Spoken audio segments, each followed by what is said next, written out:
Hi guys! Good afternoon! Today is March 15. Pasensya na guys ha, hindi ako nag-upload ng month of February. Kasi po, wala tayong masyadong ganap sa month of February po.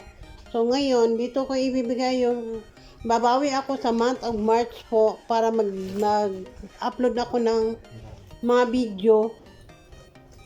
Ngayon lang po ako bumalik na magbibideo po kasi wala tayong masyadong ganap. Wala pumapasok sa utak ko kung ano mga content ko ba.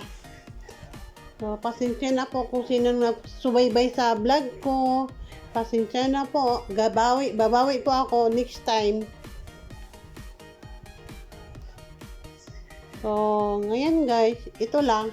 Ipapakita ko sa inyo dito sa vlog ko na paano ako mag-practice na mag-isa lang, tapos maglakad na wala na akong alalay, mag-practice para naman po matibay yung buto-buto ko po sa isang right side ko na paa na na-stroke. So, hanggang dito lang po. Salamat sa lahat na nanonood sa vlog ko.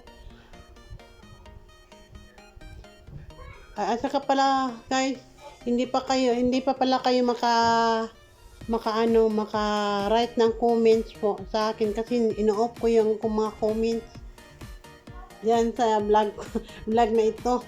Pasensya na po guys ha. Huwag kayo mag-alala, ibabalik ko din yan para may makuha ako mga idea sa inyo kung anong maidagdag ko sa content dito sa vlog ko. Maraming salamat po. Sana po guys, huwag kayong magsawa sa akin. Subaybayan yung vlog ko hanggang sa dulo, hanggang sa makalakad po ako.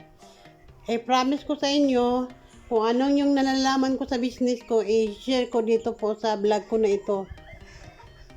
At saka yung mga nanay dyan, nakagaya ko, kahit wala masyadong kahit nasa bahay lang, tuturuan ko po kayo kung paano magkaroon ng business kahit nasa bahay lang po.